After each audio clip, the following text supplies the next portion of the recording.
Hello friends, welcome to my channel. আমার চ্যানেলের আরও নতুন একটি ভিডিও দেখার জন্য আপনাদের সব বাইকে কিন্তু ওয়েলকাম, এবং যারা আমার ফেসবুক পেজ থেকে দেখছেন তাদেরকেও ওয়েলকাম জানাই আমার নতুন একটা ভিডিও দেখার জন্য। সোজা কিন্তু এসে গেছি রান্নাঘরে, একদম রান্নাবান্না থেকে আজকের ভিডিওটা স্টার্ট করছি। তো প্রথমে না একটু মাছ আর মাছের মাথাটা যেটা রয়েছে সেটা আলাদা করে নিলাম। এটাতে রয়েছে ভেটকি মাছ, আর যে মাছের মাথাটা আমি আগে আলাদা করলাম ওটা ছিল কাতলা মাছ। তো আজকে কাতলা মাছের মাথাটাও রান্না করব, আর তার সাথে এখানে যে ভেটকি মাছটাও রান্না করব। এবার একসাথে নুন হলুদ মাখালে হয়ে যেত, কিন্তু যেহেতু আজকে ভেটকি মাছে আমি কোনো রকম হলুদ দেবো না, নতুন একটা রেসিপি রান্না করব, তাই জন্য ভেটকি মাছটা আলাদা করে নিলাম, নাহলে তো হলুদ লেগে যাবে মাছের মধ্যে। তো ভেটকি মাছটাতে নুন আর গোলমরিচের গুঁড়ো দিয়ে ওটা মাখিয়ে রেখে দিলাম, আর এইদিকে কাতলা মাছের মাথাটাকে এবার নুন আর হলুদ দিয়ে খুব ভালোভাবে মাখিয়ে নেব। আজকে কিন্তু মাছের মাথাটা দিয়ে বাঁধাকপি রান্না করব। অনেক দিন হলো বেশ, মানে আমরা এখন যেহেতু শীতকাল, এখন টুকিটাকি তো ফুলকপি বাঁধাকপি এগুলো খাওয়া হবে, আর মাছের মাথা দিয়ে বাঁধাকপি খেতে খুব ভালো লাগে, আর একদম হালকা মশলায় মানে বাঁধাকপিটা করব। তো ওই জন্য মাছের মাথাটাকে আগে খুব সুন্দর করে আর কি ভেজে তুলে নিচ্ছি, একটু ভেঙে চুড়ে ভেজে তুলে নিলাম। এরপর এই যে ফোড়নটা না, এইটাই হচ্ছে মেন মশলা এই বাঁধাকপি রান্নাটার। তার জন্য তেজপাতা, শুকনো লঙ্কা, একটু গোটা গরম মশলা, একটু গোটা জিরে দিলাম, দিয়ে একটু চিনিও দিয়েছি। চিনিটা দিলে কালারটা আর টেস্ট দুটোই ভালো আসবে। তো একটু হালকা নেড়ে চেড়ে ফোড়নটাকে আগে একটু মানে ভালো করে ফোড়নটাকেই ভেজে নেব। তারপর তাতে আলুটা দিয়ে দেবো, আলুর সাথে একটু পেঁয়াজ কুচি, টমেটো কুচি আর কাঁচা লঙ্কা চেরা দিয়ে দিয়েছি। তো দিয়ে খুব সুন্দর করে একটু আগে মশলাটাকে কষিয়ে নেব, তারপর এতে নুন আর হলুদ দেবো। এটাতে আর কোনো রকম কিন্তু মশলা দেবো না, ওই নাবানোর আগেই যা দেওয়ার সেটা দেবো। আর এবার এটাকে একটু ভালো করে কষিয়ে এখানে কেটে ধুয়ে একদম জল ঝরানো বাঁধাকপি রয়েছে, সেইটা দিয়ে ভালোভাবে নাড়িয়ে চাড়িয়ে না ঢাকা দিয়ে রান্না করব। তাহলে কি বলুন তো, মানে এই বাঁধাকপির জলেই বাঁধাকপি সেদ্ধ হয়ে যাবে, আলাদা করে আর কোনো রকম আমাকে জল দিতে হবে না। আর এখন যে কাতলা মানে ভেটকি মাছটা রান্না করব, তার জন্য একটু পেঁয়াজ আমাকে সেদ্ধ করতে হবে। তো তাই জন্য পেঁয়াজটাকে ওই গরম জলের মধ্যে বসিয়ে দিয়েছি একটা বাটির ওপরে। আর ওই সকালবেলাতে চা খাওয়া যে হয়েছিল, ওই টুকটাক বাসন ছিল, তো সেই বাসনগুলোকেও মেজে নিচ্ছি। আর আমি নর্মালি কাজ করতে করতে এরকম টুকটাক বাসন হলে বা কিছু মোছামুছি করার হলে সেটাই মানে রান্না করতে করতে করে ফেলি। এতে কি হয়, রান্না করতে করতে করলে অনেকটা সুবিধে হয়। তো এখন মোটামুটি আমার বাঁধাকপিটা দেখলাম সেদ্ধ হয়ে গেছে, আলুটাও সেদ্ধ হয়ে গেছে। এরপরে মাছের মাথাটা দিয়ে খুব ভালোভাবে আর কি নাড়িয়ে চাড়িয়ে বাঁধাকপির সাথে মিশিয়ে নিচ্ছি। আর এখন না নুনটা একটু দেখে নিচ্ছি, দেখলাম নুনটা ঠিক আছে, সেরকম আর নুন দেওয়া দরকার পড়বে না। আর ওদিকে দেখুন আমার পেঁয়াজটাও কিন্তু ভাপানো হয়ে গেছে। এবার ওই জলটা আর কি ঝরিয়ে একটু ঠান্ডা করে তারপর মিক্সিতে পেস্ট করব। আর এবার দেখি বাঁধাকপিটা কদ্দূর হলো, তারপর বাঁধাকপিটাকে নাবাবো। তো ভালোভাবে নাড়িয়ে চাড়িয়ে সামান্য একটু চিনি দেবো বাঁধাকপিতে। আর তার আগে না একটু ভালো করে ঘাটা করে নেবো, যতটা ঘাটা করা যাবে আর কি, একটু শুকনো শুকনো করা যাবে ততই টেস্ট হবে।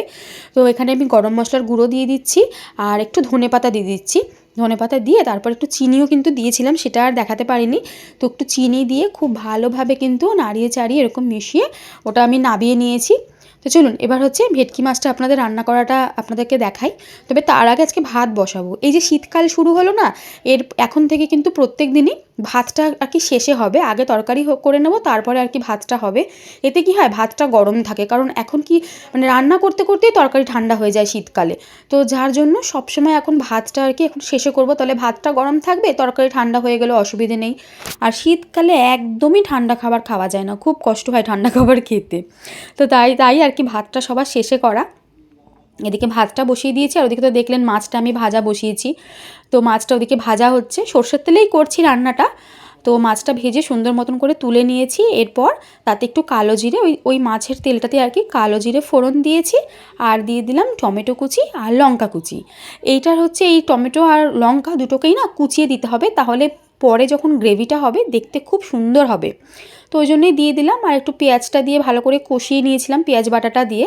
তো তারপরে এই যে দেখুন একটু জল গরম করে নিচ্ছি, আর তারপরে দুটো যেরকম 5 টাকা দামের যে দুধের প্যাকেট হয়, ওই দুটো প্যাকেট দুধ কেটে এই দুধটা আর কি গুলে নেব গরম জলের সাথে, যতটা গ্রেভি আমার দরকার ততটা আর কি জল এখানে আমি নিয়ে নিয়েছি। খুব একটা এই তরকারিটা একদমই বেশি ঝোল হলে চলবে না, তো ওই জন্য আমি দুধটা সেরকমভাবেই নিয়েছি। তো পেঁয়াজটা দেখলাম আমার ভালোভাবে কষানো হয়ে গেছে। এরপর এটার মধ্যে মশলা কিছু দিয়ে দেব।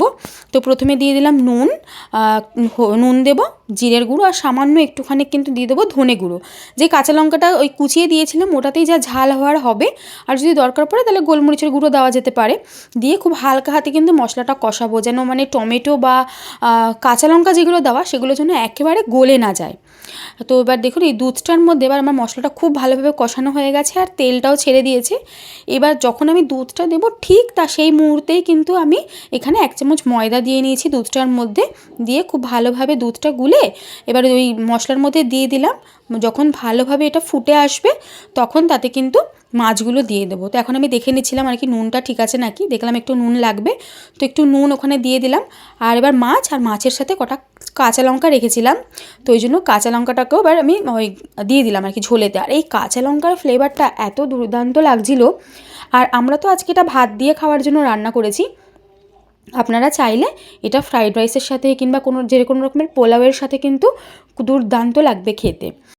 হ্যাঁ, নাবানোর আগে এটাতে দেব ঘি আর গরম মশলার গুঁড়ো দিয়ে খুব ভালোভাবে নাড়িয়ে চাড়িয়ে এটা নাবাবো।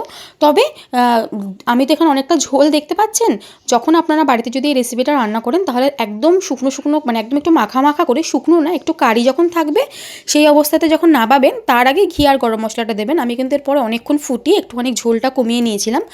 আর এখানে রান্না করছিলাম, রান্না করে এসে দেখছি আমার হাজব্যান্ডের এই কাজ, পুরো খাট জুড়ে জামাকাপড় নিয়ে বসেছে, ওর শীতের জামাকাপড় কিছু আলাদা করবে বলে। আর এই দেখুন মাছটা কিন্তু রান্না হয়ে গেছে। তো শীতের জামাকাপড় নিয়ে আর কি ও বসেছে, সব কিছু খোঁজাখুঁজি করছে। তো তারপরে ও তো বিছানার ওই অবস্থা করেছে, ওটাকে তো ঠিক করব। তারপরে খেয়ে দিয়ে এসে গেছি একটু ব্যাংকে, টুকটাক কাজ ছিল, তো সেই কাজগুলো সেরে বাড়িতে এসে দেখছি মেয়ে এখানে জেমস নিয়ে খেলছে আর দু পায়ে দুটো মোজা পরে রয়েছে। আর যেহেতু আগেই বললাম হাজব্যান্ড একদম যা তা অবস্থা করে দিয়েছিল বিছানার, এবার ওকে আর কি মেয়েকে ওর দায়িত্বে দিয়ে দিয়েছি, ও মেয়েকে দেখছে আর আমি এবার বিছানাটাকে খুব সুন্দর করে গুছিয়ে নেব। প্রচুর জামা কাপড় রয়েছে টুকটাক, সেগুলো সব যেগুলো আলমারিতে ভরার সেগুলো আলমারিতে রেখে দেবো। আর যে ভেটকি মাছটা আজকে আপনাদের রান্না করা দেখালাম ওটার নাম কিন্তু ক্ষীরোদ ভেটকি। অ্যাকচুয়ালি এই ক্ষীরোদ ভেটকি এই রেসিপিটা কিন্তু কাতলা মাছ দিয়ে হয়, মানে ক্ষীরোদ কাতলা হয়। আর যেহেতু আমি ভেটকি দিয়ে করেছি তাই জন্য এটা আর কি ক্ষীরোদ ভেটকি। তো এটা যদি আপনারা করেন তাহলে কিন্তু ওই পোলাও বা রাইস দিয়ে কখনো খেয়ে দেখবেন, দুর্দান্ত কিন্তু হবে খেতে। আর বিছানাও দেখতে পেলেন, আপনাদের সাথে কথা বলতে বলতে বিছানাটাকেও সুন্দর করে কিন্তু গুছিয়ে নিলাম। তারপর তো দেখি বিছানা গোছাচ্ছি, এদিকে দেখছি মেয়ের এই অবস্থা। আজকে একটু বিল্লুকে কোলে নেওয়ার পারমিশনও পেয়েছে, তো তার জন্য মানে একদম কোলে নিয়েও হাঁটছে। আর বিল্লুকেও দেখুন শুধু একবার, মানে মেয়ে তো ঠিক আছে চলো, কিন্তু বিল্লু মানে ওর এত সেন্স, ও কিন্তু কখনোর জন্যই মেয়েকে কোনো রকম কামড়াবে না বা আঁচড়ায় না। ওর সাথে খুব সুন্দরভাবে কিন্তু কোঅপারেট করে, বিল্লুর এত সেন্স। এই পেট যাদের বাড়িতে আছে এইগুলো একমাত্র তারাই খুব ভালোভাবে বুঝতে পারবে। তো এদের এত সেন্স হয়। আর এখানে বিল্লুর সাথে গল্প হচ্ছে, আদর হচ্ছে, বিল্লুকে একটুখানি এই দেখতে পাচ্ছেন তো খুব আদর হচ্ছে এখন বিল্লুর সাথে। আর বিল্লু ওকে খুব ভালোবাসে, এও বিল্লুকে খুব ভালোবাসে, মানে দুজনের এই ভালোবাসাটা জাস্ট মানে না কেউ দেখলে কেউ বুঝতে পারবে না, বিল্লুর এত পরিমাণে সেন্স। তো ও দেখুন ও এখনও আদর করে ও দাদার কাছে এনে দিয়েছে, দাদা কোলে নিয়ে আদর করছে আর ও আদর করছে। খুব সুন্দর লাগে ওদের এই দুজনার বন্ডিং দেখতে, দেখেছেন কত গল্প হচ্ছে দুজনার মধ্যে। তো তারপর আবার এই টুকটাক কাজকর্ম সেরে আবার বেরিয়ে পড়েছি বাজারে। আজকে যাচ্ছি হচ্ছে একটা কেক আনার জন্য, আর এখন না বেজে গেছে রাত 9টা।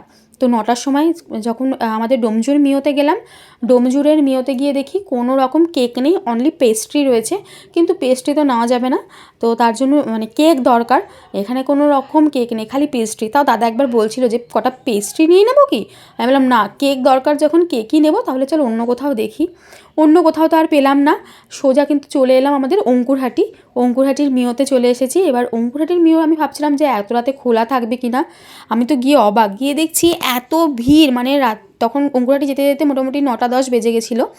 তো দেখুন 9টা 10-এর সময় ভেতরে কাস্টমার, আমরা যখন ছিলাম তখনও কাস্টমার, বাইরে কাস্টমার, প্রচুর ভিড়। আর এদের তো চলুন দেখি এবার কেকটা, মানে যেই কেকটা আমরা নেব সেরকম ধরনের কেক কিছু পাই কি না। তো প্রথমে তো দেখে নিচ্ছিলাম যেই শেপটা আমরা চাইছিলাম সেই শেপটা তো পেলাম না। আর ওরকম হার্ট শেপের কেক সেরকম কিছু তো ভালো চোখেও পড়লো না। তো এবার ওই গোল রাউন্ডের ওপরেই কিছু একটা দেখতে হবে। তো দেখা যাক কোনটা নিই। তো তারপর অনেক কিছু ডিসকাশন করার পর একটা যা হোক কেক দাদার আর আমার দুজনারই পছন্দ হলো। আর কেকটা কেন নিচ্ছি, কিসের জন্য নিচ্ছি, সেটা তো অবশ্যই আমি আমার আপনাদের সাথে শেয়ার করব, তবে সেটা নেক্সট ভিডিওতে আমি কিন্তু শেয়ার করব কেকটা কিসের জন্য নেওয়া। আর দেখতে পাচ্ছেন কেকটা, এটাই ফাইনালি কিন্তু আমরা ফাইনাল করলাম। তাহলে চলুন কেকটা নিয়ে এবার বাড়ি ফিরি। আর যদি ভিডিওটা ভালো লেগে থাকে তাহলে লাইক কমেন্ট শেয়ার করে আমার চ্যানেলকে সাবস্ক্রাইব করে আমার পাশে থাকবেন। দেখা হচ্ছে পরবর্তী ভিডিওতে। টাটা।